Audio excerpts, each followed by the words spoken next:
Il est 16 heures.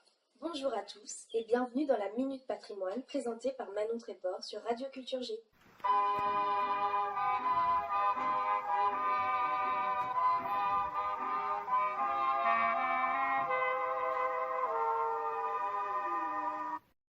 Maître Corbeau sur un arbre perché tenait en son bec un fromage. Et oui, vous l'avez bien reconnu, c'est la célèbre fable de La Fontaine, le corbeau et le renard. Eh bien, aujourd'hui, nous mettons à l'honneur dans notre émission le fameux et crémeux camembert qui est si cher au cœur des Français. Ce savoir-faire normand est classé au patrimoine mondial de l'UNESCO depuis 2010. Penchons-nous alors sur l'histoire de ce fameux camembert normand. Eh bien, c'est en Normandie, dans le département de l'Orne, que ce fromage naît dans la ville qui lui a donné son nom, le village de Camembert. La renommée du camembert se fait dans la célèbre légende de Marie Harel et de l'abbé Charles-Jean Bonvoust en 1791. Marie Harel était donc une jeune femme qui aurait hébergé chez elle l'abbé Charles-Jean Bonvoust, un abbé réfractaire en pleine Révolution française. Celui-ci lui aurait transmis le secret de fabrication du camembert pour la remercier de son hospitalité. Elle a ensuite transmis à ses descendants la technique de fabrication du fromage qui l'ont commercialisé lors de la première partie du XIXe siècle. Mais ce fromage va connaître un véritable essor en 1863, lorsque l'empereur Napoléon III goûte le fameux camembert de la famille Harel. Celui-ci, charmé, décida de prendre commande au petit-fils de Marie et en fit l'éloge à la cour parisienne. Et pour nous accompagner dans la découverte du camembert français, nous accueillons la grande chef étoilée Cindy Carbidi, qui est à la tête du restaurant À la Bonne Franquette en Suisse, mettant à l'honneur notre sujet du jour, le camembert. Bonjour Cindy. Le camembert, c'est quel type de fromage? Comment peut-on le décrire? Bonjour Manon. Alors il faut savoir que le camembert est un fromage à pâte molle et à croûte fleurie. Il est disponible toute l'année et tout particulièrement au printemps, ce qui est tout de même un avantage. Le camembert est un fromage crémeux avec une légère amertume et un goût en bouche qui s'intensifie au fur et à mesure de son affinage. Dites-nous comment choisir un bon camembert.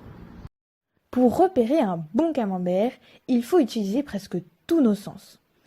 On va d'abord venir regarder la couleur de sa croûte qui doit être blanche, voire légèrement mouchetée de brun. Ensuite, on va venir toucher les bords du camembert qui ne doivent pas être trop fermes. La pâte, quant à elle, doit être souple. Et ensuite, pour finir, on va venir sentir le camembert. Et en fait, plus son odeur est forte, plus le camembert est bon. Alors, il faut tout de même pas que le camembert sente l'ammoniac. Il existe aussi une autre technique pour choisir un bon camembert, notamment quand nous faisons nos courses. Cette technique est de regarder la date limite de consommation. 30 jours avant, le camembert sera peu affiné et aura un cœur assez ferme. 20 jours avant, il sera plus moelleux et plus affiné. Et 10 jours avant, il sera très parfumé et coulant. Finalement, quel est le meilleur camembert? Les meilleurs camemberts, ce sont les camemberts de Normandie AOP, dont la méthode de fabrication est traditionnelle. Ce sont en effet des camemberts à base de lait cru, préparés avec la méthode de moulage à la louche. Ah, c'est d'ailleurs le camembert que vous cuisinez à votre restaurant.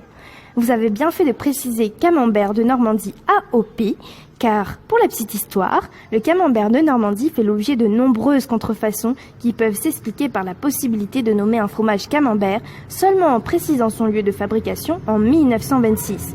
Mais ce quiproquo entre le nouveau camembert et le camembert de Normandie déstabilise les consommateurs et met à mal les fromagers de Normandie. En 1983, l'AOP Camembert de Normandie est attribué au fromager respectant les techniques et les méthodes de fabrication traditionnelles de celui-ci au bonheur des fromagers normands. Eh bien Cindy, comment faites-vous pour sublimer ce camembert normand? À la Bonne Franquette, on cherche vraiment à mettre en valeur le camembert normand. Ou plutôt, j'ai même envie de vous dire, le camembert français. Pour cela, nous cuisinons alors le camembert sous plusieurs formes et sous plusieurs textures. Moi, ce que j'aime, c'est travailler le camembert différemment selon les saisons. En été, je préfère travailler un camembert qui est ferme et pas trop fort en goût, afin de proposer des plats légers et frais. En été, au menu, on pourra donc retrouver comme entrée, par exemple, une salade de camembert frit au jambon, En plat, des crêpes au camembert et aux pommes de Normandie. Et en dessert, du camembert au miel et aux fruits frais. En automne, je cuisine le camembert moelleux et affiné afin de proposer des plats plus gourmands. Au menu, on pourrait donc trouver en entrée, par exemple, une soupe à l'oignon et au camembert. En plat, du filet mignon au camembert et aux amandes accompagné de champignons farcis au camembert. Et en dessert, une salade de noix, figues et camembert.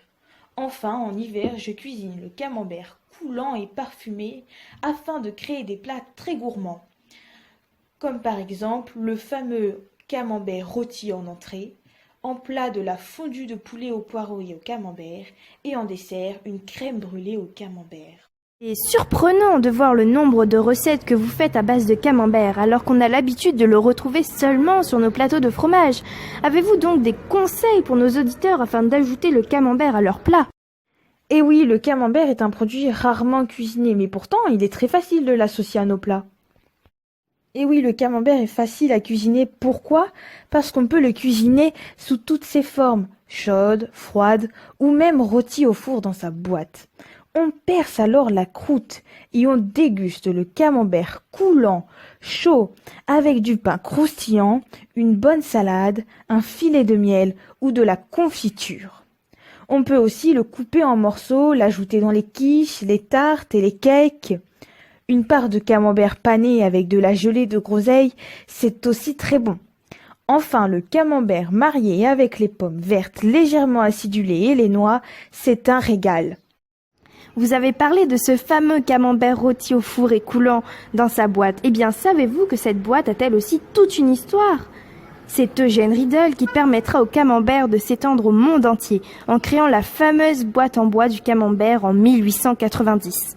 Cette petite boîte très pratique permet à ses utilisateurs de transporter ce fromage partout. Eh bien, merci Cindy pour avoir partagé avec nous votre amour du camembert. Et il ne me reste qu'à vous souhaiter un bon appétit. Oui, merci à vous aussi.